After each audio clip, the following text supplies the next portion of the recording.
Regarde-la. Elle s'est vraiment laissée aller. Voilà ce qui arrive après un bébé. Chut, chut, rigole. Fais-le fort. Elle a besoin de l'entendre. Et tu l'as quand même amenée ici? Gênant. Le sourire d'Emma s'est figé au gala parce que son mari ne se contentait pas de se moquer d'elle. Il faisait un spectacle pour sa maîtresse. Mais ce qu'il ne savait pas, c'est que l'homme le plus puissant de la pièce avait entendu chaque mot, et que la facture de cette humiliation était sur le point de tomber. Asseyez-vous. Détendez-vous pendant que nous plongeons pleinement dans cette histoire vraiment remarquable. La salle de bal scintillait sous les lustres en cristal, chaque goutte de lumière se reflétant sur les sols en marbre poli et les verres de vin pétillants. Un quatuor à cordes jouait près du grand escalier, leur musique élégante mais distante, comme la toile de fond d'une histoire déjà en cours. Des cadres en costume sur mesure se mêlaient avec assurance. Leurs épouses drapées de soie et de satin, les rires s'élevant par éclats prudents. Emma se tenait à côté d'Andrew près d'un grand arrangement d'orchidées blanches, lissant le tissu sur sa taille pour la 3e fois. 8 mois après l'accouchement, son corps lui semblait toujours peu familier, plus doux, plus lent, honnête d'une manière que les miroirs ne cachaient pas. Elle avait choisi une robe bleu marine profond, simple et gracieuse, espérant que cela l'aiderait à se sentir à nouveau elle-même. Andrew la regardait à peine, son attention scrutant déjà la pièce en quête de l'approbation de quelqu'un d'autre. Emma remarqua la façon dont ses épaules se redressaient chaque fois que des associés principaux passaient, comment son sourire s'aiguisait pour devenir une performance. Elle se disait que la soirée était une question de soutien, de se tenir aux côtés de l'homme avec qui elle avait construit sa vie, même quand cette vie semblait basculer. Une collègue s'approcha, joyeuse et gentille, complimentant l'élégance d'Emma et posant des questions sur le bébé avec une véritable chaleur. Le sourire d'Emma devint réel un instant, la gratitude vacillant dans ses yeux fatigués. Andrew rit trop fort, l'interrompant avec un sourire insouciant qui porta plus loin qu'il ne l'avait prévu. « C'est généreux, » dit-il en faisant un geste vers Emma, « la maternité laisse vraiment les gens s'aller. » Un murmure de rires inconfortables se répandit, fin et métallique comme des couverts tintant contre du verre. Emma sentit la chaleur monter dans son cou, s'installant derrière ses oreilles comme si elle s'était approchée trop près d'un feu. Elle maintint sa posture, les doigts se resserrant autour de sa pochette, refusant de laisser son visage s'effondrer devant des étrangers. De l'autre côté de la pièce, Vanessa regardait, les lèvres courbées de satisfaction, les yeux brillants d'une victoire qu'elle n'avait pas méritée. Andrew croyait que la plaisanterie prouvait sa confiance, que la cruauté pouvait passer pour son charme si elle était livrée avec un sourire. Il ne vit pas la façon dont les conversations à proximité ralentissaient ni comment une silhouette près de l'escalier s'arrêta au milieu d'un pas. Le regard de M. Caldwell se posa sur eux, ni en colère, ni amusé, simplement en train de jauger. Emma s'excusa doucement, murmurant quelque chose à propos de prendre l'air et se dirigea vers les portes du balcon avant que sa contenance ne se fissure. L'air de la nuit refroidit sa peau rougie, les lumières de la ville clignotant en bas comme de lointains témoins. Elle respira lentement, pressant sa paume contre la balustrade, se rappelant qu'elle avait survécu à bien plus qu'à de l'embarras.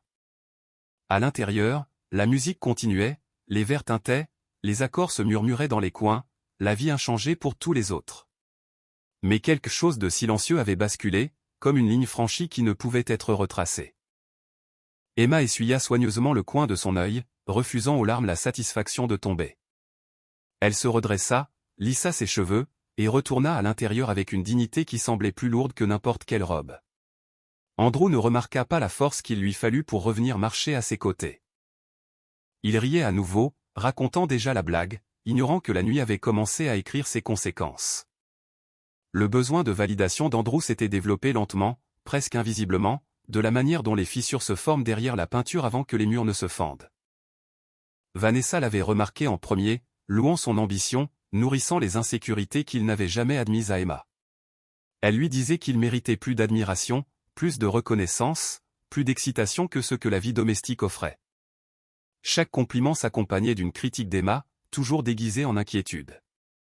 Elle avait l'air plus vive avant, disait Vanessa d'un ton léger, en sirotant du vin dans des restaurants sombres, ce qu'Andrew prétendait être des dîners d'affaires. Andrew répétait ces phrases plus tard, se convainquant que l'honnêteté était de la gentillesse, que la pression engendrait l'amélioration. Au gala, il avait voulu que Vanessa voie qu'il pouvait être audacieux, spirituel, impressionnant. Il confondait humiliation et confiance, croyant que le statut venait du fait de paraître détaché de la faiblesse. La force tranquille d'Emma lui semblait être de la fadeur, quelque chose qu'il fallait dépasser, et non honorer. Après le balcon, Emma revint calme, son sourire poli mais distant, un mur qu'il ne remarquait pas se construire. Vanessa les rejoignit peu après, sans y être invitée, mais à l'aise pour louer l'honnêteté d'Andrew, avec une main sur son bras. Elle riait considérablement, jetant des coups d'œil à Emma comme si elle était un meuble plutôt qu'un membre de la famille. Andrew rayonnait sous cette attention, absorbant l'approbation comme un sol sec absorbe la pluie. À proximité, les conversations s'estompèrent à nouveau, les regards passant subtilement d'une personne à l'autre au sein du trio. Les espaces professionnels ont la mémoire longue, et le manque de respect laisse des empreintes plus bruyantes que le bruit. M. Caldwell passa à portée de voix, ses pas ralentissant alors que la voix de Vanessa se faisait plus pointue. « Au moins, tu ne fais pas semblant que tout est parfait, dit-elle, son ton brillant de moquerie. » Andrew gloussa, hochant la tête, ignorant qu'il confirmait une version de lui-même que Caldwell n'avait jamais vue. La musique s'amplifia, ne masquant rien de ce qui importait. Emma s'excusa une fois de plus, cette fois pour saluer un couple plus âgé qui avait gardé son enfant lors d'un événement caritatif. Elle parlait doucement, avec assurance, sa contenance offrant un contraste silencieux avec la performance d'Andrew.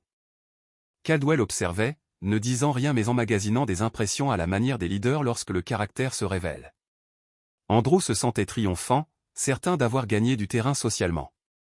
Il ne vit pas comment la présence de Vanessa soulevait des questions silencieuses sur les limites. Il ne voyait pas comment le rire peut résonner différemment selon la personne qui l'écoute. Le gala continuait, mais l'air autour de lui avait changé, s'amincissant comme de l'oxygène avant une tempête. Emma le sentit aussi, non pas le jugement, mais la clarté. Elle réalisait que l'approbation gagnée en se rabaissant ne valait jamais la peine d'être conservée. La nuit finirait, la musique s'estomperait, les lumières baisseraient, mais les mots prononcés voyageraient au-delà de la mémoire. Andrew avait cherché des applaudissements, et les applaudissements, une fois entendus par les mauvaises oreilles, deviennent un témoignage. Emma n'avait pas été faible depuis l'accouchement. Elle avait été étirée à l'extrême dans des directions invisibles. Les nuits se fondaient dans les matins alors qu'elle apprenait le rythme d'un bébé qui avait plus besoin d'elle que de sommeil. Son corps guérissait lentement, chaque douleur étant un rappel de force déguisée en douceur. Elle retourna travailler à temps partiel, jonglant entre les réunions et les horaires des repas, la détermination cousue dans l'épuisement. Andrew voyait la fatigue, mais pas l'effort derrière. Au gala, l'humiliation avait blessé, mais elle ne l'avait pas brisé. Debout sur le balcon, elle s'était souvenue des moniteurs de l'hôpital, des douleurs de l'accouchement, de la peur et de la joie, entrant en collision en un seul instant. En comparaison, l'embarras était supportable, bien qu'injuste. Elle observa la pièce différemment par la suite, remarquant le regard pensif de Caldwell, remarquant la différence entre le respect et la performance. Emma avait rencontré Caldwell 2 fois auparavant lors de réceptions caritatives, où il avait parlé avec chaleur de ses filles.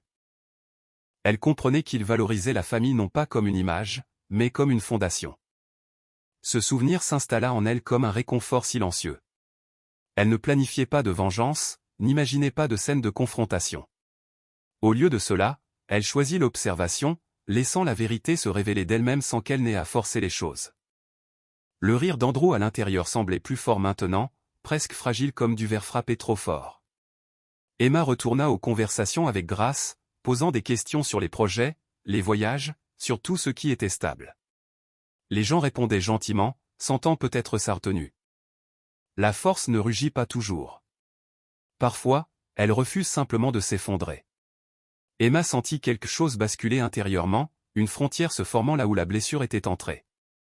Elle réalisa qu'elle ne pouvait pas contrôler les choix d'Andrew, seulement sa réaction face à eux. Cette clarté semblait plus lourde que la colère, mais plus stable que le chagrin. De l'autre côté de la pièce, Caldwell parlait doucement avec un associé principal, leur regard dérivant parfois vers Andrew. Emma le remarqua, mais ne dévisagea personne. Elle comprenait que les conséquences commencent souvent par des observations, et non des annonces. À la fin du gala, elle remercia sincèrement l'hôte, la tête haute. Andrew marchait à ses côtés, toujours énergique, toujours inconscient qu'il avait révélé plus que de l'humour. Dans la voiture, le silence remplit l'espace entre eux, épais mais pas explosif. Emma regardait passer les lumières de la ville, se sentant à la fois fatiguée et étrangement calme. Quelque chose en elle était passé de l'espoir à la compréhension. Andrew pensait que les dégâts avaient été causés à elle, mais elle sentait qu'il avait blessé quelque chose de bien plus fragile. La réputation se construit en plusieurs années et se modifie en quelques instants, et les instants, une fois vus, ne peuvent être effacés. Vanessa s'approcha d'Andrew près de la table des desserts. Sa confiance aiguisée par l'attention, qu'elle prenait pour du pouvoir. Elle le félicita à nouveau, qualifiant sa blague de rafraîchissante de vérité, son ton assez fort pour porter. Emma se tenait à quelques pas de là, parlant avec une jeune associée, choisissant la distance plutôt que la confrontation. Les yeux de Vanessa se posèrent sur elle avec une évaluation ouverte, un sourire bordé de victoire. Andrew s'y prélassait, riant, répétant l'histoire comme si les applaudissements en avaient confirmé la valeur. Ce qu'aucun des deux ne remarqua, c'est que Caldwell passait derrière eux, ralentissant lorsqu'il entendit le ton. Les rassemblements professionnels retiennent plus que des conversations, ils retiennent la mémoire et la mesure. Vanessa n'avait pas sa place au gala officiellement, mais Andrew avait insisté pour qu'elle soit là, l'appelant une amie. Sa présence, combinée à son comportement, laissa des impressions qui ne pouvaient être classées comme inoffensives. Caldwell croyait que le leadership se reflétait dans les choix privés affichés publiquement. En regardant Andrew maintenant, il ne vit pas de la confiance mais de l'insouciance. Vanessa se pencha plus près, murmurant quelque chose qui fit à nouveau sourire Andrew. Ce sourire avait l'air différent sous le regard de Caldwell, plus petit, moins impressionnant. Emma sentit le poids de l'observation même sans en connaître la direction. Elle s'excusa poliment, s'écartant pour répondre à un appel de la baby-sitter. Sa voix s'adoucit instantanément, la chaleur revenant là où la dignité avait été testée. Ce contraste ne passa pas inaperçu auprès de ceux qui l'appréciaient. Caldwell finit par s'éloigner, mais son expression resta pensive. Une fois que le caractère se révèle, il s'attarde comme un parfum dans l'air. Andrew continua de profiter de l'attention, ignorant que les espaces professionnels enregistrent plus que les réussites. Le sourire de Vanessa, autrefois excitant, semblait maintenant bruyant par rapport au jugement silencieux de la pièce. Emma revint, remercia l'associé avec qui elle avait parlé et récupéra son châle. Elle ne lança pas de regard noir, ne se disputa pas, ne supplia pas. Sa retenue parlait plus fort qu'une défense. Alors que la soirée touchait à sa fin, les invités partirent avec des au revoir polis, l'orchestre rangeant soigneusement ses instruments. Andrew partit en se sentant triomphant, Vanessa satisfaite, Emma sereine. Mais au-delà de la salle de bal, les impressions voyageaient avec ceux qui comptaient. Le respect, une fois remis en question, ne revient pas facilement, et la dignité, une fois testée, révèle qui la possède vraiment. Andrew arriva au bureau tôt, comme il le faisait lorsqu'il voulait se sentir maître de la situation. Il ajusta sa cravate dans le miroir de l'ascenseur et s'entraîna à arborer une expression confiante alors que les portes s'ouvraient sur l'étage de la direction. Le couloir sentait légèrement le bois poli et l'eau de Cologne chère, une odeur qu'Andrew associait au pouvoir. Il fit un signe de tête à l'assistante devant le bureau de M. Caldwell, forçant un sourire désinvolte. « Bonjour, Andrew, dit-elle, d'un ton professionnel, illisible. Il est prêt pour vous. » Andrew entra, s'attendant au rythme familier, évaluation des performances, mesure du département, peut-être un compliment sur le trimestre. M. Caldwell se tenait près de la fenêtre, les mains croisées dans le dos, regardant la ville comme s'il s'agissait d'une feuille de calcul que lui seul pouvait interpréter. Il ne se retourna pas immédiatement. Cela seul déstabilisa Andrew. « Asseyez-vous, » dit enfin Caldwell, d'une voix calme. Andrew s'assit, lissant son pantalon, puis se pencha légèrement en arrière, essayant d'avoir l'air détendu. « J'imagine qu'il s'agit des chiffres. » J'ai apporté le rapport, Caldwell leva la main, pas durement, juste de manière définitive. Il ne s'agit pas de chiffres, Andrew cligna des yeux. D'accord, Caldwell s'assit de l'autre côté du bureau, croisa les mains et le regarda directement. Ses yeux n'étaient pas en colère. Ils étaient fixes, pire que de la colère. Andrew pensait que fixe signifiait décider. Je veux parler du gala, dit Caldwell. Andrew laissa échapper un petit rire qui sonna faux même à ses propres oreilles. Le gala, ça s'est bien passé. Les gens ont adoré. Une belle affluence. Caldwell ne réagit pas au rire. Est-ce que ça s'est bien passé pour votre femme? La question tomba comme un poids. Le sourire d'Andrew se figea. Emma, elle allait bien. Un peu fatiguée. Vous savez comment c'est. Le nouveau bébé. Le regard de Caldwell le retint. J'ai vu une interaction entre vous et votre femme. J'ai également entendu des parties d'une conversation plus tard dans la soirée. La gorge d'Andrew se serra. Monsieur, s'il s'agit d'une blague, répéta doucement Caldwell comme pour tester le mot. Dites-moi quelle était la blague. Andrew hésita. Dans sa tête, il pouvait entendre les rires de la salle de bal, mais il sonnait différemment maintenant, plus fin, plus méchant. Ce n'était rien. Quelqu'un a complimenté sa robe et j'ai dit quelque chose de stupide. Des taquineries de Marie. Les gens rient. On passe à autre chose. Caldwell se pencha légèrement en avant. Andrew, le leadership ne se résume pas à ce que vous faites lors des réunions. C'est ce que vous révélez lorsque vous pensez ne pas être en service. Andrew déglutit. Je ne pensais pas à mal. Comment cela a-t-il sonné, demanda Caldwell. Les paumes d'Andrew devinrent moites comme si je taquinais. Cela ressemblait à de l'humiliation. Dit Caldwell, la voix toujours calme. L'humiliation n'est pas une taquinerie. Ce n'est pas une plaisanterie. Ce n'est pas inoffensif. Le visage d'Andrew se réchauffa. Avec tout le respect que je vous dois, monsieur, c'est personnel. Mon mariage est. Caldwell l'interrompit non pas en haussant le ton, mais avec autorité. Le personnel devient professionnel quand il se déroule dans un espace professionnel. Cette salle de bal était remplie de partenaires, de clients, d'employés et de personnes qui décident si nous sommes une entreprise avec laquelle ils veulent s'aligner. Lorsque vous représentez cette entreprise en public, vous ne pouvez pas séparer votre personnage de votre titre. Andrew tenta de reprendre pied. Mon département a fait ses preuves ce trimestre. J'ai fait des heures supplémentaires. Je suis en bonne voie pour. Votre département a fait ses preuves, convint Caldwell. Et vous avez travaillé dur. Mais pensez-vous que le travail acharné annule un manque de jugement? Andrew ouvrit la bouche puis la referma. Il bougea sur sa chaise. Monsieur, je suis sous pression. Beaucoup de pression. Tout le monde s'attend à ce que je sois parfait. Le visage de Caldwell ne s'adoucit pas. Votre femme a porté votre enfant. Elle est sous pression aussi. Pourtant, elle a fait preuve de plus de retenue et de maturité ce soir-là que vous. La mâchoire d'Andrew se crispa. Emma sait que je ne le pensais pas, le sait-elle, demanda Caldwell, et sa voix s'aiguisa d'une fraction. Parce que je l'ai regardé s'éloigner, je l'ai regardé se calmer et revenir sans faire de scène. C'est de la retenue. C'est de la force. Vous avez ri pendant qu'elle ravalait l'insulte. Les oreilles d'Andrew bourdonnaient. Il se sentait exposé, comme si les lumières du bureau étaient trop vives. Je suis désolé, dit-il rapidement, parce que l'excuse était la seule bouée de sauvetage à laquelle il pouvait s'accrocher. Je n'ai pas réfléchi. C'est bien le problème, dit Caldwell. Vous n'avez pas réfléchi. La fierté d'Andrew s'enflamma. Vanessa, il s'arrêta trop tard. Les yeux de Caldwell se rétrécirent légèrement. Vanessa, l'estomac d'Andrew se noua. J'en ai assez entendu pour comprendre qu'il y avait quelqu'un qui encourageait le ton, continua Caldwell. J'ai également entendu des commentaires qui franchissaient les limites concernant le corps de votre femme, la maternité, sa valeur. Dites-moi, Andrew, quel genre d'homme entend quelqu'un se moquer de la mère de son enfant et se met à rire? Andrew sentit son pouls battre dans sa gorge. Elle n'est pas Vanessa, n'est pas, elle est juste. Ne cherchez pas d'étiquette à la hâte, dit Caldwell. Répondez à la question. Andrew regarda le bureau, puis se força à lever les yeux. Je ne voulais pas paraître faible. Caldwell soutint son regard.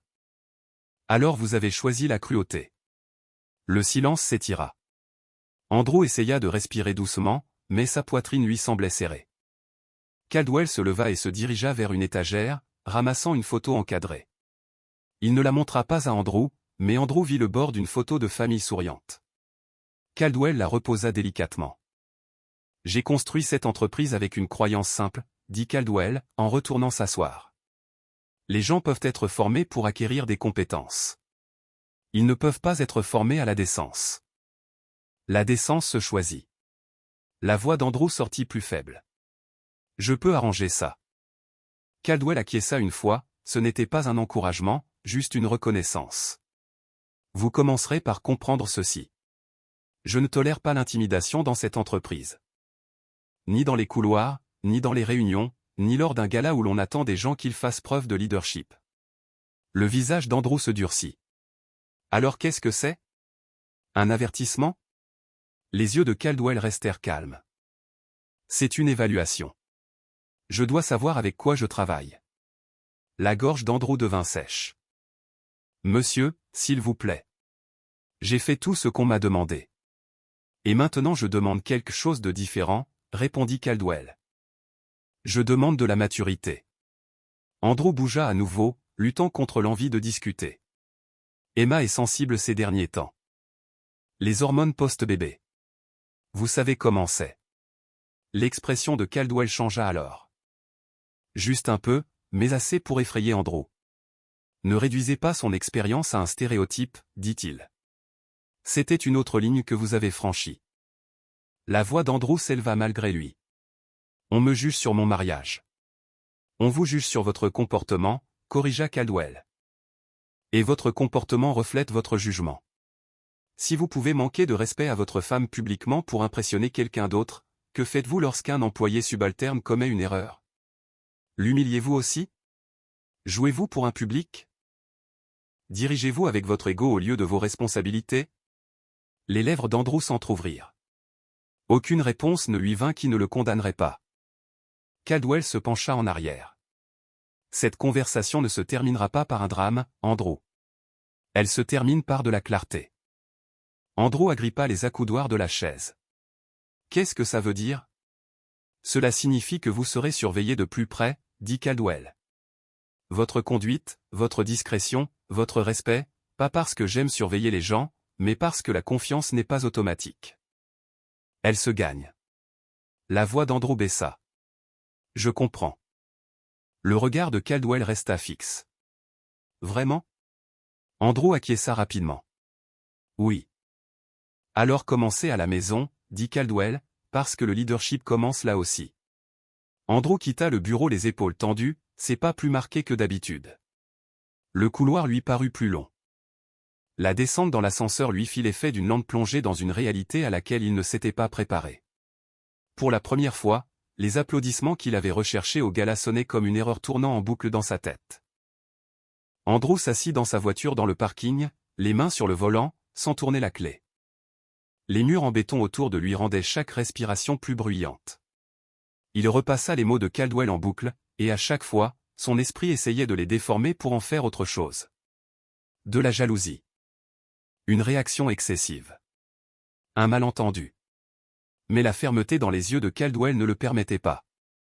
Ce regard n'appartenait pas à quelqu'un qui devinait. Il appartenait à quelqu'un qui en avait assez vu. Son téléphone vibra.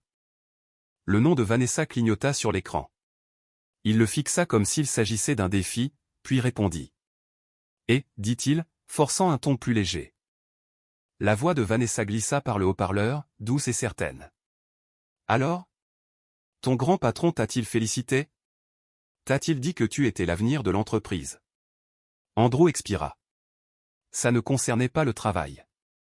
Vanessa rit. Tout tourne autour du travail pour toi. C'est pour ça que tu vas gagner.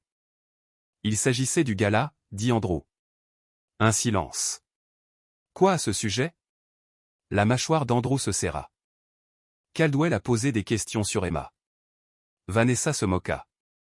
Pourquoi se mêle-t-il de ta vie de famille? C'est peu professionnel. Andrew serra le téléphone. Il a dit que le leadership est visible partout. Le rire de Vanessa s'aiguisa. S'il te plaît, ces gens adorent faire semblant d'être moraux. Mais quand les chiffres baissent, ils ne te font pas de câlin, Andrew. Ils te remplacent. Il a dit que j'avais franchi une ligne. La voix de Vanessa s'adoucit d'une manière qui ressemblait à de l'attention mais qui ressemblait à du contrôle. Tu n'as rien franchi du tout. Tu as été honnête. Emma a besoin d'honnêteté. L'estomac d'Andrew se retourna. Il a appelé ça de l'humiliation. Et alors? Lança Vanessa. La douceur avait disparu. Les hommes sont critiqués tous les jours. Personne ne pleure pour eux. Les femmes ont fait de la victimisation un passe-temps. Andrew tressaillit. Non pas parce qu'il n'était pas d'accord, mais parce qu'une partie de lui reconnaissait à quel point cela semblait cruel maintenant, en dehors de la salle de bal, sans musique. Vanessa continua, Andrew, écoute-moi. Tu montes en grade. Ne laisse pas la culpabilité te tirer vers le bas. Emma s'adaptera ou elle ne s'adaptera pas. Il regarda à travers le pare-brise sans rien voir. Il m'observe, dit Andrew. Vanessa rit à nouveau, mais il y avait de l'impatience dessous. Alors sois plus intelligent. Fais-la taire. Rends-la présentable. Dis-lui d'arrêter d'agir comme si elle était la seule femme à avoir accouché. La gorge d'Andrew se serra. Il coupa l'appel sans dire au revoir. À la maison ce soir-là, la maison semblait trop calme par rapport à la lourdeur de son esprit. Emma se déplaçait dans le salon avec le bébé en équilibre sur sa hanche, le visage calme mais distant. Le bébé fit un petit bruit et attrapa son collier. Et Emma lui sourit. Un vrai sourire qu'Andrew n'avait pas provoqué depuis des mois. Tu rentres tôt, dit Emma, sans accuser, juste pour faire la remarque. Andrew jeta ses clés sur le comptoir plus fort que nécessaire. Caldwell m'a convoqué. Emma fit une pause. À propos du travail? Andrew hésita puis décida de contrôler le récit. À propos du gala. Les sourcils d'Emma se levèrent légèrement. Vraiment. Il a dit que quelqu'un s'est plaint, mentit Andrew rapidement, que les gens ont mal pris les choses. Le regard d'Emma soutint le sien. Et qu'as-tu dit? La fierté d'Andrew s'enflamma. J'ai dit que c'était une blague. La voix d'Emma resta égale. Ça ne ressemblait pas à une blague. Andrew se moqua. On y est. Emma changea doucement le bébé de bras. Andrew, je n'essaie pas de me disputer. J'essaie d'être honnête avec toi. Ce que tu as dit a blessé. Blessé. Répéta-t-il avec sarcasme. Emma, tu prends tout personnellement depuis l'arrivée du bébé. Les lèvres d'Emma se pincèrent. Ne fais pas ça. Faire quoi? Ne transforme pas mes sentiments en un défaut, dit-elle.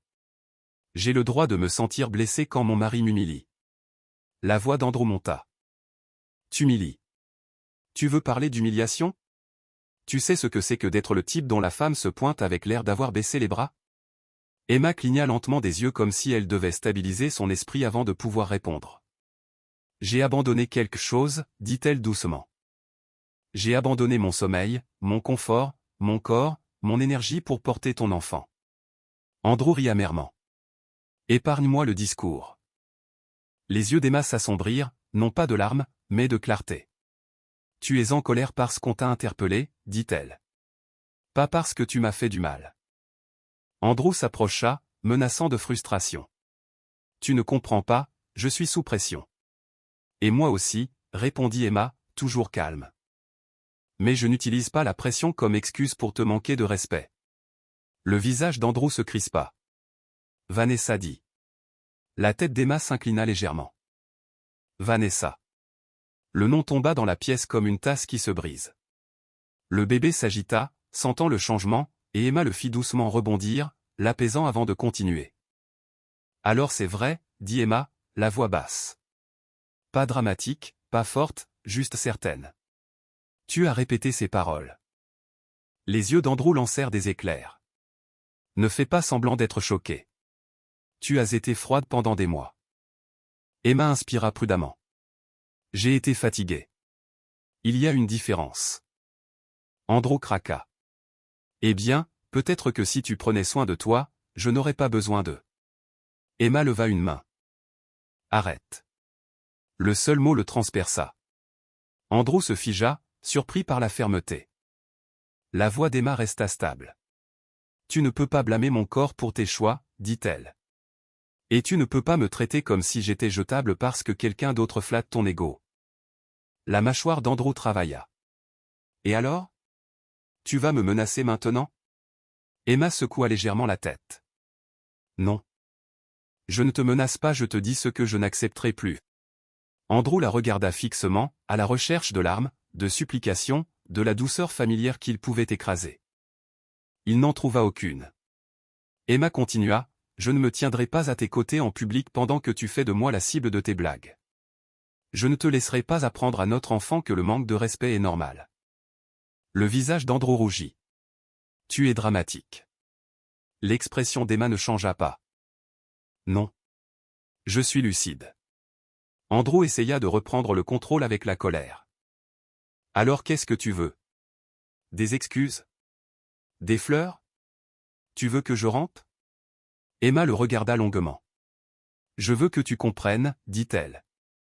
Mais tu ne peux pas comprendre si tu continues à protéger la version de toi-même qui apprécie la cruauté. La bouche d'Andrew s'ouvrit, puis se referma.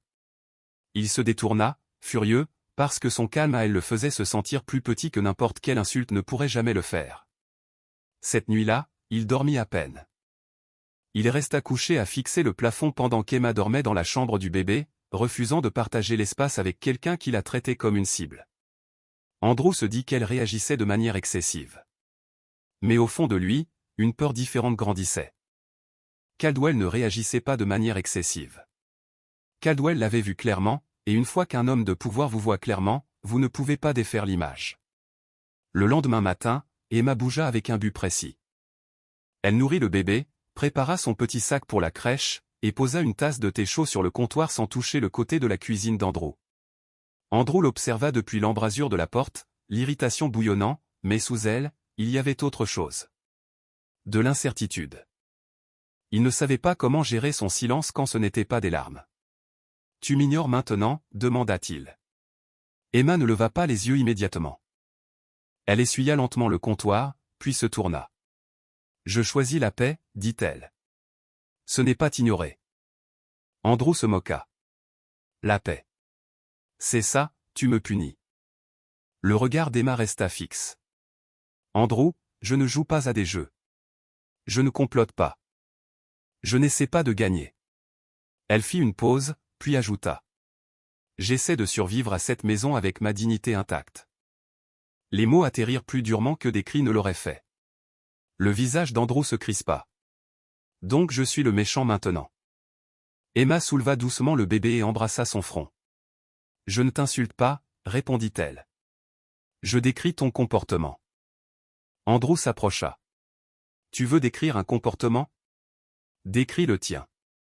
Tu n'es pas la femme que j'ai épousée. » Emma soutint son regard. « Toi non plus. » Les narines d'Andrew se dilatèrent. « Tu as pris tes aises, dit-il. La voix aiguisée. Tu as arrêté d'essayer. » La voix d'Emma resta calme.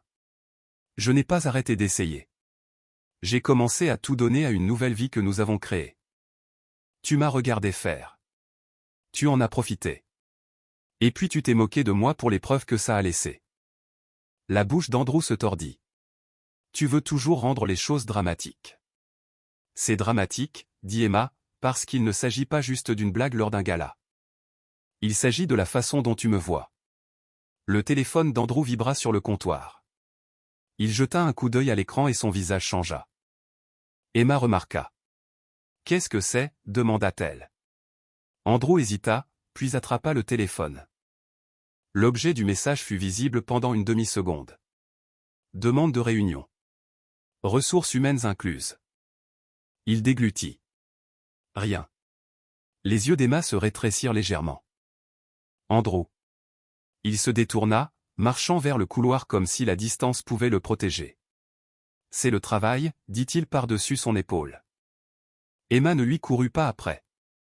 Elle se contenta de regarder, et quelque chose en elle s'installa encore plus profondément. Elle avait vécu dans l'incertitude pendant des mois, et elle était fatiguée de supplier pour que la vérité se montre. Plus tard dans la soirée, Andrew rentra chez lui avec la colère collée à lui comme de la fumée. Il jeta sa veste sur la chaise et fit les 100 pas dans le salon. Emma était assise sur le canapé, le bébé endormi dans ses bras, sa posture protectrice, son visage calme. « Ils essaient de me ruiner » lâcha Andrew. Les sourcils d'Emma se levèrent légèrement. « Qui sont-ils » ? Caldwell. Les RH. Andrew craqua. Ils agissent comme si j'étais un monstre à cause d'un moment stupide. Emma soutint son regard. As-tu eu une réunion avec les RH aujourd'hui ? Andrew se figea. Son silence fut une réponse. Emma hocha lentement la tête, ni suffisante, ni triomphante, reconnaissant simplement la vérité. Alors ce n'était pas rien, dit-elle. La voix d'Andrew s'éleva. Ils m'ont emmené dans une pièce comme si j'étais un criminel. Ils ont posé des questions sur le gala, sur Vanessa, sur ma conduite comme si j'étais un enfant. La voix d'Emma resta basse. Que leur as-tu dit? Que ça avait été mal compris, cria Andrew. Que les gens sont sensibles, que tu étais émotive. Ça. Les yeux d'Emma s'aiguisèrent. Tu m'as blâmé. Andrew hésita, puis pencha à nouveau vers la colère. Qu'est-ce que j'étais censé dire d'autre? Emma ajusta doucement le bébé pour ne pas le réveiller, puis se leva. Tu aurais pu dire la vérité, répondit-elle, que tu as choisi de m'humilier. Que tu as ri de la cruauté parce que ça te faisait te sentir puissant. Andrew se moqua. Tu agis comme si je t'avais battu. L'expression d'Emma se durcit. Ne minimise pas ça, dit-elle. Les mots peuvent briser des choses aussi. Le respect peut se briser. La confiance peut se briser. Andrew fit un pas en avant, la voix dégoulinante de frustration. Tu veux de la confiance? Tu veux du respect? Regarde-toi, Emma. Tu t'es laissé aller et tu veux que je t'applaudisse. Emma le regarda fixement pendant un long moment. Quand elle parla, sa voix était stable, presque silencieuse. Mon corps a porté la vie, dit-elle. Ton enfant, ton sang, et je n'ai pas honte de ce que ça a coûté. Le visage d'Andrew se tordit. Vanessa dit que tu as utilisé le bébé comme excuse, Emma acquiesça une fois, lentement. Alors tu continues à la répéter, dit-elle. Même maintenant, la voix d'Andrew se brisa de rage. Au moins, elle comprend ce qu'il faut faire pour maintenir des standards. Les yeux d'Emma ne tressaillirent pas non, dit-elle, elle comprend comment te manipuler. C'est différent. Le visage d'Andrew s'enflamma. Fais attention à ce que tu dis. La voix d'Emma resta calme. Ou sinon quoi? La question n'était pas forte, mais elle était intrépide. Andrew se figea à nouveau parce qu'il réalisa qu'il n'avait plus aucun pouvoir sur elle comme avant. Elle ne suppliait pas, elle ne pleurait pas, elle n'avait plus peur de le perdre. Emma continua. Je ne me disputerai pas avec toi comme ça. Dit-elle, pas devant notre enfant, pas dans cette maison. Andrew rit amèrement. Alors tu pars? Emma secoua la tête. Je pose une limite, dit-elle. Si tu veux continuer à vivre comme si le manque de respect était normal, tu le feras sans ma participation. Les yeux d'Andrew se plissèrent. Tu penses que tu es meilleur que moi maintenant? La voix d'Emma s'adoucit, mais elle ne faiblit pas. Non, je pense que je suis digne d'un respect fondamental, répondit-elle. Et j'agis enfin comme si j'y croyais. Andrew détourna le regard, la mâchoire serrée, le souffle court. Tu es la raison pour laquelle il me surveille, marmonna-t-il. Emma ne mordit pas à l'hameçon. Tes choix t'ont mené là où tu es, dit-elle. Pas moi. Andrew voulait en dire plus, cracher quelque chose de tranchant, mais le bébé s'agita, faisant un petit bruit, et l'attention d'Emma passa instantanément à le calmer. Cette tendresse, cet instinct fit qu'Andrew se sentit comme un étranger dans sa propre maison. Emma porta le bébé vers la chambre, puis s'arrêta sur le pas de la porte sans se retourner. Je ne suis pas ton adversaire, dit-elle doucement. Mais je ne serai pas ta cible. Elle entra et ferma doucement la porte, sans la claquer, sans faire de scène. Mettant juste fin à la conversation comme quelqu'un qui comprenait enfin sa propre valeur. Andrew se retrouva seul dans le salon, entouré d'un silence qu'il ne pouvait plus contrôler. Andrew entra dans la deuxième réunion avec la raideur de quelqu'un qui essaie de maintenir son ego en place. La salle de conférence était plus petite que le bureau de Caldwell, plus froide aussi. Des murs de verre, une longue table, une carafe d'eau, personne n'en servait. Le genre de pièce où les mots s'enregistraient dans la mémoire même lorsqu'ils n'étaient pas écrits. M. Caldwell était assis en bout de table et à côté de lui se trouvait la directrice des ressources humaines, Madame Patel. Son ordinateur portable ouvert, son expression neutre de la manière dont les gens des RH apprenaient à le perfectionner. Andrew essaya de sourire comme s'il s'agissait d'une formalité, ça ne passa pas Andrew, dit Madame Patel en lui indiquant la chaise, merci d'être venu. Il s'assit, croisa les mains et fit un bref signe de tête. Bien sûr. Caldwell ne perdit pas de temps. Cette réunion concerne la conduite, dit-il, et les normes que nous attendons des dirigeants. La mâchoire d'Andrew se serra. Je me suis déjà expliqué. Nous ne sommes pas ici pour des explications qui esquivent la responsabilité, répondit Caldwell, calme mais ferme. Nous sommes ici pour plus de clarté. Madame Patel cliqua sur quelque chose, puis leva les yeux. Nous avons reçu des retours après le gala, dit-elle. Pas des commérages. Des retours. Les personnes présentes ont fait part de leurs inquiétudes quant à la façon dont vous avez parlé à votre femme et au ton de la conversation à laquelle vous avez participé plus tard dans la soirée. Andrew força un rire, mais il sortit tendu. Alors maintenant les gens signalent des blagues. Madame Patel. La voix de Patel resta égale. Nous ne discutons pas d'humour, nous discutons de respect, de discrétion et de représentation publique. Andrew se pencha en avant. Je suis puni parce que les gens ont mal compris. Les yeux de Caldwell le retinrent. Andrew, vous n'arrêtez pas d'essayer de dépeindre cela comme un malentendu, mais je l'ai entendu. Je l'ai vu. Il n'y a rien à mal comprendre dans le fait d'humilier son épouse devant des collègues. Le visage d'Andrew rougit. Ma vie personnelle, encore une fois, dit Caldwell, votre vie personnelle devient notre préoccupation lorsque vous l'amenez dans notre environnement professionnel.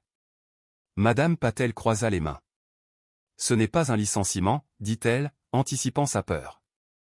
Mais c'est une préoccupation officielle. Cela sera documenté. Le mot documenté fit chuter l'estomac d'Andrew. Il se redressa, la voix plus vive. Documenté? Pourquoi? Pour un commentaire? Pour un comportement? Corrigea Madame Patel. Et pour le schéma que cela suggère, les rôles de direction exigent de l'intelligence émotionnelle. La façon dont vous traitez les gens, en particulier ceux qui ont moins de pouvoir sur le moment, a de l'importance. Andrew déglutit difficilement. Moins de pouvoir? Emma n'est pas impuissante. Le regard de Caldwell ne s'adoucit pas, elle se tenait à côté de vous pendant que vous faisiez d'elle la cible de vos blagues. À ce moment-là, elle avait moins de pouvoir dans le cadre social parce que vous contrôliez la narration. Vous avez utilisé cet avantage. Andrew ouvrit la bouche, puis la referma. Son esprit cherchait désespérément une porte de sortie. Pression, stress, malentendu, n'importe quoi. Mais chaque excuse semblait mince face à ce genre d'examen. Caldwell continua, vous étiez sur la voie de la direction. Vous étiez positionné pour un avancement parce que vos performances étaient solides, il fit une pause. Mais la performance n'est pas la seule mesure. Le caractère n'est pas une catégorie distincte. C'est le contenant dans lequel tout le reste repose. La voix d'Andrew se brisa de frustration. Alors que se passe-t-il maintenant? Madame Patel jeta un coup d'œil à Caldwell, puis revint à Andrew. Avec effet immédiat, l'évaluation de votre parcours de direction est suspendue, dit-elle. Votre rôle actuel reste, votre rémunération reste, mais votre calendrier d'avancement est retiré des prévisions jusqu'à nouvel ordre. Andrew sentit sa gorge se serrer, il fit une pause, pour combien de temps? Le ton de Caldwell resta égal, jusqu'à ce que vous démontriez de manière cohérente que vous pouvez diriger sans ego, sans cruauté et sans mauvais jugement. Les mains d'Andrew se crispèrent sous la table. C'est humiliant. Caldwell ne réagit pas. C'est correctif. Andrew se pencha en arrière, respirant fort. Donc tout mon avenir est pris en otage parce que j'ai embarrassé ma femme. Les yeux de Madame Patel restèrent calmes. Votre avenir est affecté parce que vous avez affiché des valeurs qui contredisent les valeurs que nous promouvons. Nous ne pouvons pas élever quelqu'un dont le comportement public sape la confiance. La fierté d'Andrew s'enflamma. C'est injuste. La voix de Caldwell baissa légèrement. Non, Andrew. Ce qui était injuste, c'était la femme que vous avez humiliée, qui a donné la vie et qui est quand même venue vous soutenir. Le silence remplit la pièce. Andrew fixa la carafe d'eau comme si elle pouvait le sauver. Madame Patel reprit la parole, plus doucement, mais fermement.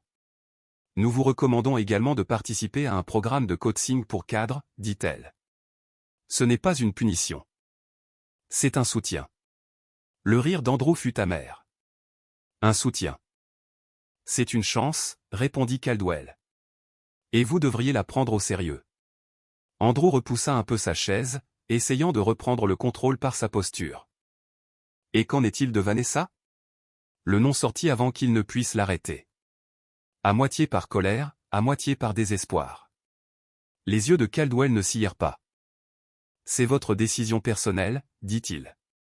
Mais si vous continuez à amener une relation qui encourage le manque de respect dans les espaces professionnels, vous nous forcerez la main.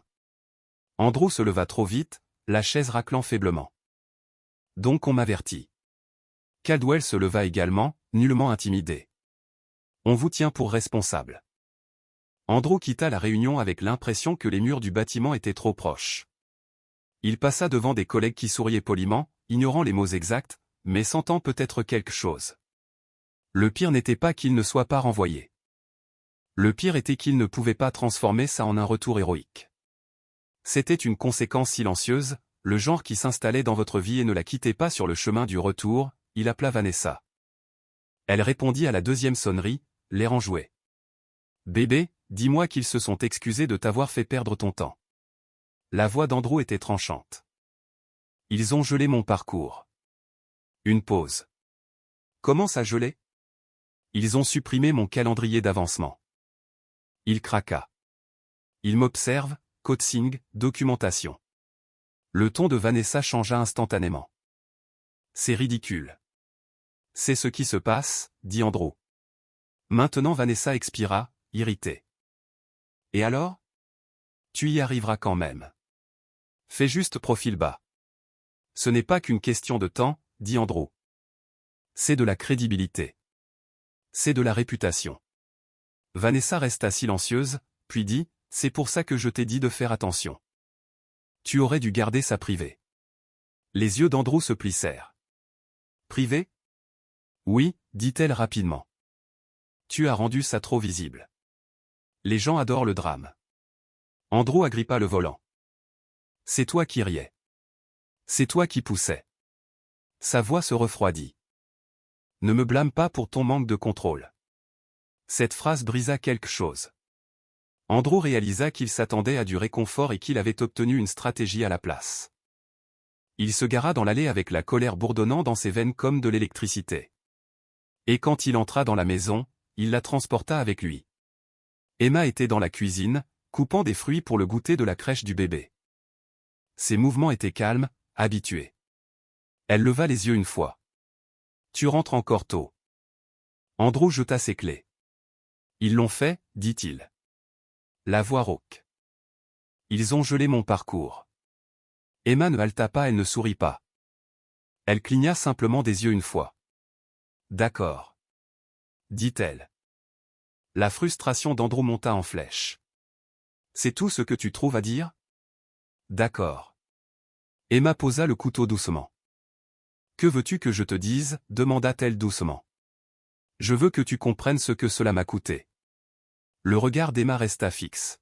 « Je comprends. » dit-elle. « Je comprends ce que l'on ressent lorsque les choix de quelqu'un affectent votre vie sans votre consentement. » Andrew la regarda, la poitrine se soulevant et s'abaissant. « Alors tu es heureuse. » Emma secoua la tête. « Non, je ne suis pas heureuse que le père de mon enfant soit en difficulté. Je ne suis pas heureuse que notre foyer soit tendu, mais je ne suis pas surprise que les conséquences soient arrivées. » La voix d'Andrew s'éleva. « Tu parles comme Caldwell. » Le ton d'Emma resta calme. « Peut-être que Caldwell parle comme la décence de base, » répondit-elle. Andrew détourna le regard, ravalant sa colère. « Vanessa ne répond pas, » marmonna-t-il. Emma ne répondit pas immédiatement. Elle prit le récipient à fruits, ferma le couvercle et s'essuya les mains. « Andrew, » dit-elle, « la personne qui applaudit quand tu fais du mal à quelqu'un ne restera pas quand c'est toi qui as mal. » Il tressaillit parce que cela semblait trop exact. Dans les jours qui suivirent, les appels de Vanessa devinrent plus courts, puis moins fréquents, puis soudainement inexistants. Andrew envoya des textos, pas de réponse. Il passa devant un restaurant où ils avaient l'habitude de se retrouver et ressentit quelque chose de serré et d'humiliant dans sa poitrine. Il avait risqué son mariage, sa dignité, sa réputation professionnelle pour une attention qui s'était évanouie dès qu'elle avait cessé d'être amusante. Emma le regardait se déplacer dans la maison comme un homme meurtri par ses propres choix. Elle ne jubilait pas, elle ne le réconfortait pas non plus. Elle existait simplement avec plus d'espace autour d'elle, comme si elle avait enfin cessé de se faire petite pour s'adapter à ses humeurs. Et Andrew, pour la première fois, commença à comprendre que les conséquences n'arrivaient pas toujours avec des cris. Parfois, elles arrivaient comme un silence qui ne voulait pas partir. Emma commença à se reconstruire par petites touches délibérées, de la manière dont on reconstruit après une tempête, un choix stable à la fois. Elle ne l'annonça pas, elle ne le publia pas, elle ne demanda pas la permission, elle commença tout simplement. La première chose qu'elle fit fut d'arrêter d'attendre qu'Andrew remarque sa douleur. Elle réalisa qu'attendre la maintenait prisonnière de l'espoir qu'il deviendrait soudainement un homme différent. L'espoir s'était transformé en chaîne. Alors elle l'a déposé. Un jeudi matin, elle emmena le bébé à la crèche et se rendit dans un petit centre de bien-être pour femmes. Elle était passée 100 fois devant sans y entrer. La réceptionniste sourit chaleureusement. Bonjour. C'est la première fois? Emma hocha la tête, la gorge serrée. Oui. Elle remplit des formulaires, la main ferme, et s'assit dans la salle d'attente avec un verre d'eau auquel elle toucha à peine. Quand la thérapeute appela son nom, Emma la suivit dans une pièce doucement éclairée avec un canapé et un fauteuil, et rien qui n'exigeait de performance. Emma, dit doucement la thérapeute, qu'est-ce qui vous amène ici aujourd'hui? Emma hésita, puis expira. Je survis, dit-elle, mais je ne veux pas seulement survivre. La thérapeute acquiesça. Dites-moi ce qui s'est passé. Emma ne fit pas de discours. Elle donna des faits. Le changement chez Andrew. Les commentaires. L'humiliation. La façon dont elle a commencé à se recroqueviller dans des pièces qu'elle remplissait autrefois de confiance. La façon dont la maternité a changé son corps et dont Andrew a traité ce changement comme un échec. Quand elle eut fini, la voix de la thérapeute était calme. Vous avez porté beaucoup de choses seule, dit-elle. Les yeux d'Emma piquaient, mais elle ne pleura pas de façon dramatique. Des larmes apparurent, silencieuses, honnêtes. Je suis fatiguée d'avoir l'impression de ne pas être assez bien, murmura-t-elle. Je suis fatiguée d'essayer de gagner un respect élémentaire. La thérapeute se pencha légèrement en avant. Le respect ne se gagne pas par la perfection, dit-elle. C'est une base. Et quand quelqu'un refuse de le donner, ce n'est pas le reflet de votre valeur. C'est le reflet de son caractère. Emma acquiesça lentement comme si son corps avait attendu que quelqu'un dise cela à voix haute. Au cours des semaines suivantes, Emma créa des routines qui lui appartenaient. Elle commença à se promener le matin, non pas pour perdre du poids, par honte, mais pour respirer et sentir ses jambes fortes à nouveau. Elle acheta des vêtements adaptés à son corps actuel au lieu de se punir avec des ceintures serrées destinées à une version passée. Un matin, elle se tint devant le miroir, regarda son ventre plus souple et, au lieu de ressentir du dégoût, elle murmura « Tu as porté la vie ». Cela lui parut étrange au début, comme si elle parlait une nouvelle langue, mais la répétition en fit une vérité. Au travail, elle revint avec une posture différente, pas plus forte, pas plus agressive, juste présente. Quand des collègues lui posaient des questions sur le bébé, elle souriait et répondait brièvement, puis passait aux affaires avec confiance. Elle cessa de s'excuser d'être fatiguée. Elle arrêta de trop s'expliquer. Lorsqu'elle prenait la parole lors de réunions, elle ne commençait pas par « je me trompe peut-être ». Elle parlait tout simplement, et les gens l'écoutaient comme avant. Andrew remarqua les changements de la façon dont on remarque qu'une porte autrefois ouverte est maintenant fermée. Il la regardait s'habiller, ses mouvements, assurément son visage calme. Elle ne demandait plus « Est-ce que ça va comme ça ?» Elle ne cherchait plus l'approbation dans son expression. Cette absence le déstabilisait plus que n'importe quelle dispute. Un soir, il essaya de réintégrer l'espace qu'il avait endommagé. Emma pliait du linge dans le salon pendant que le bébé jouait sur un tapis.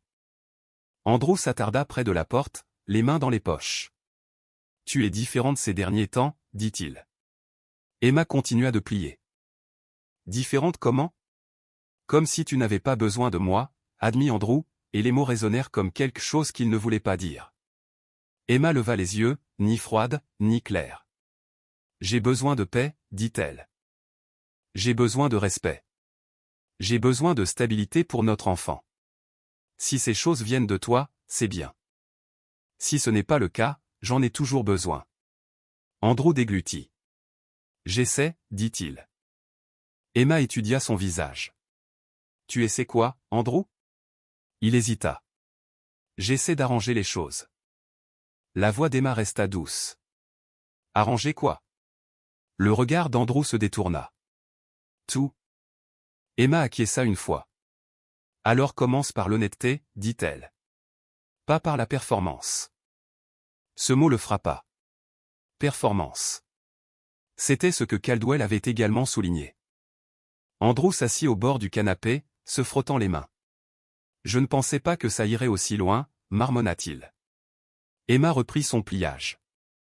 Ça va toujours loin, dit-elle. Quand tu humilies quelqu'un, ça ne reste pas seulement sur le moment.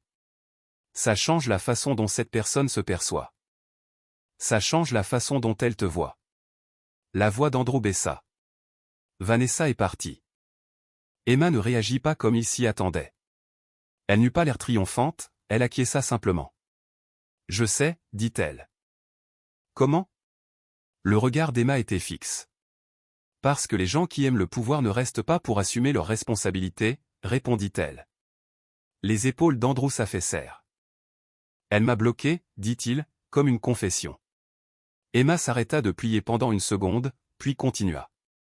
Je suis désolé, dit-elle. Pas pour le fait qu'il ait perdu Vanessa, mais pour l'humiliation d'être jeté. Andrew la regarda vivement. Tu es désolé? La voix d'Emma resta calme. Oui, dit-elle. Parce que je n'aime pas te regarder te briser. Je refuse simplement de me briser avec toi. Le bébé poussa un cri de joie et rampa vers Emma, attrapant sa manche. Elle rit doucement et le souleva sur ses genoux. Andrew observa la tendresse, la facilité, et quelque chose comme un regret passa sur son visage. Nous me manquons, dit-il doucement. Emma le regarda longuement. Je regrette ce que je croyais que nous étions, répondit-elle. Cette nuit-là, Emma écrivit dans un carnet après que tout le monde se soit endormi. Pas des entrées dramatiques, juste des vérités. Je ne suis pas une blague. Je ne suis pas une photo avant-après. Je ne suis pas quelque chose à comparer. Elle écrivit jusqu'à ce que sa main se crispe, puis ferma le carnet et se sentit plus légère. Sa force n'était pas bruyante, elle ne s'annonçait pas dans la pièce. Mais elle changeait la pièce malgré tout. Andrew pouvait la sentir. Cette nouvelle stabilité qui ne se pliait pas à ses humeurs. Et Emma, pour la première fois depuis des mois, commença à se sentir à nouveau elle-même. Pas la version filtrée par la cruauté de quelqu'un d'autre. Le prochain événement de l'entreprise arriva sans fanfare. Une réception de réseautage trimestriel dans un hôtel du centre-ville, plus petite que le gala, moins glamour, mais toujours pleine de regards. Andrew se tint devant le miroir ce soir-là, ajustant sa cravate. Et pour la première fois, il ne se sentait pas excité d'entrer dans une pièce remplie de pouvoir. Il se sentait exposé. Emma ne demanda pas à quelle heure il rentrerait. Elle ne proposa pas de l'aider à choisir une veste. Elle s'assit simplement par terre avec le bébé, empilant des blocs souples et riant quand il les faisait tomber. Le son était doux, paisible, et Andrew eut l'impression de se tenir en dehors d'une vie à laquelle il appartenait autrefois. « J'y vais, dit-il depuis l'embrasure de la porte. Emma leva les yeux. « D'accord, répondit-elle. Andrew hésita. « Tu ne viens pas, ce n'était pas une question. » C'était lui qui disait à voix haute ce que sa fierté essayait de nier. La voix d'Emma resta calme. « Non, dit-elle. Je ne viens pas, il s'attendait à plus, une dispute, des excuses, une négociation. Rien ne vint. À la réception, Andrew entra seul dans la pièce. Les conversations continuaient, les sourires étaient offerts, mais la chaleur semblait différente. Il pouvait sentir la pose subtile que les gens faisaient avant de le saluer, la légère inclinaison de la curiosité. Personne ne dit rien d'impoli. Personne ne le confronta, mais il comprenait maintenant. La pièce avait une mémoire et son comportement en faisait partie. Un collègue lui tapa légèrement sur l'épaule. « Et, dit l'homme, d'un ton désinvolte. Comment va la famille ?»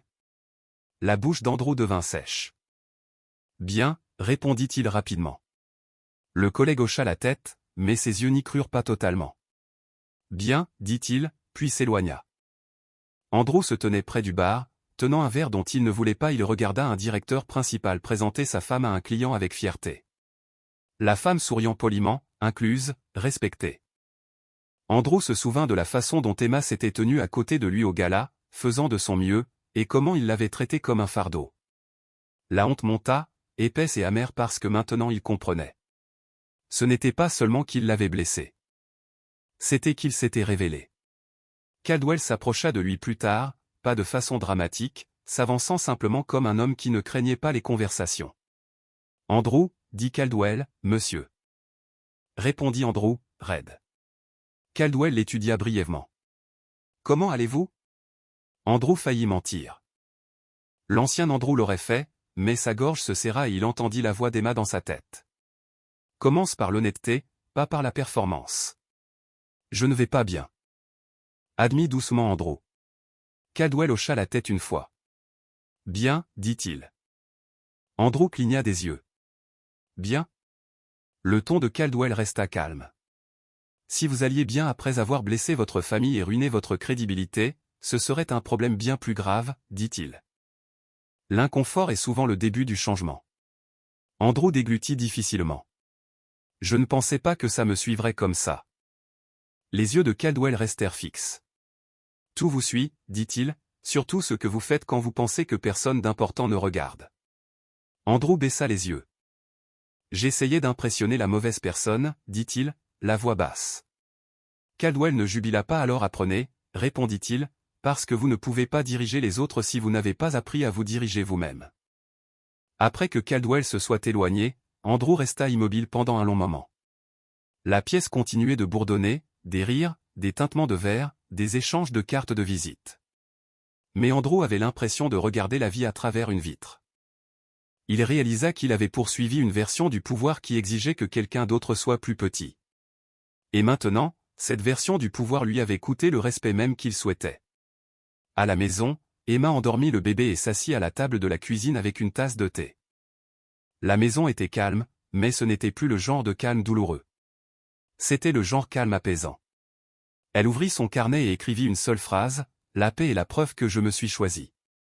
Quand Andrew rentra, il se déplaça plus prudemment, comme un homme marchant dans une maison qu'il savait ne pas mériter pleinement. Il trouva Emma dans le salon, en train de lire. « Tu es debout » dit-il doucement. Emma le regarda. Oui.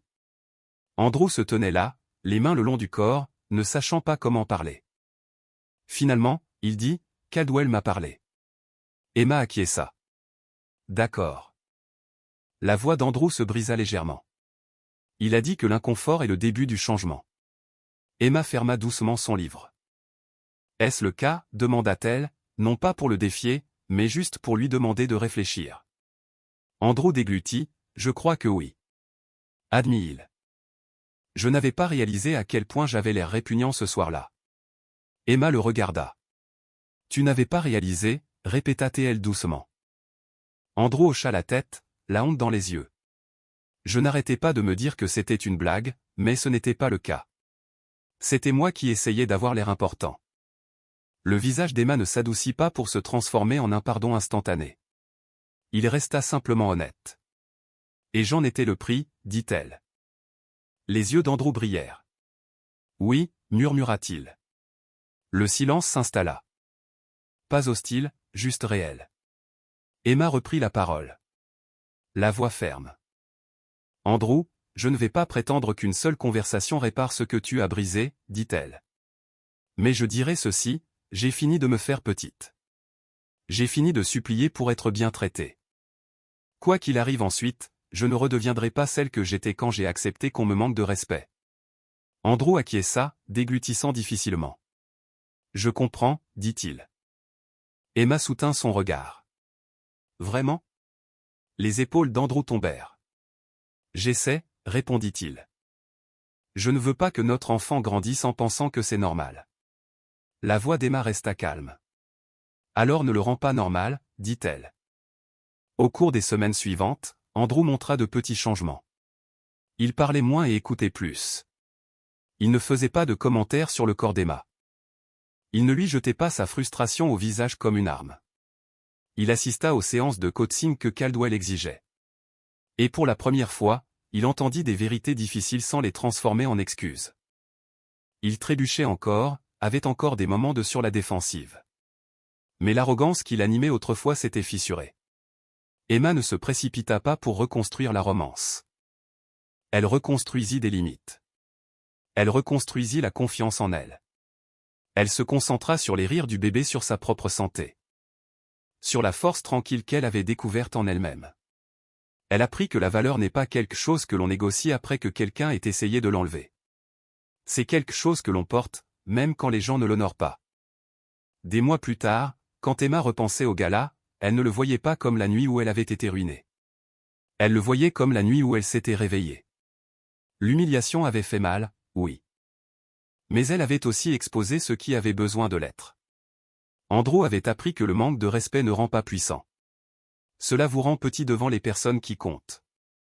Emma avait appris que sa valeur ne changeait pas avec la maternité, le poids, l'épuisement ou l'opinion de qui que ce soit. Et au final, la plus grande chose qui ait quitté Emma n'était pas les kilos ou la douceur ou les changements postpartum, c'était le fardeau de croire qu'elle devait gagner la gentillesse. Elle a cessé de porter ce poids, et la paix qui l'a remplacé a perduré. Merci d'avoir regardé. Si cette histoire vous a ému, mettez un j'aime et partagez-la pour que d'autres puissent aussi en tirer des leçons. N'oubliez pas de vous abonner pour d'autres histoires puissantes. À la prochaine. Souhaitez-vous que je traduise un autre texte ou que j'ajuste le style de celui-ci? Merci d'avoir suivi l'histoire d'aujourd'hui. Si vous l'avez trouvée intéressante, veuillez me soutenir avec un like et un abonnement à la chaîne. À bientôt dans les prochaines vidéos.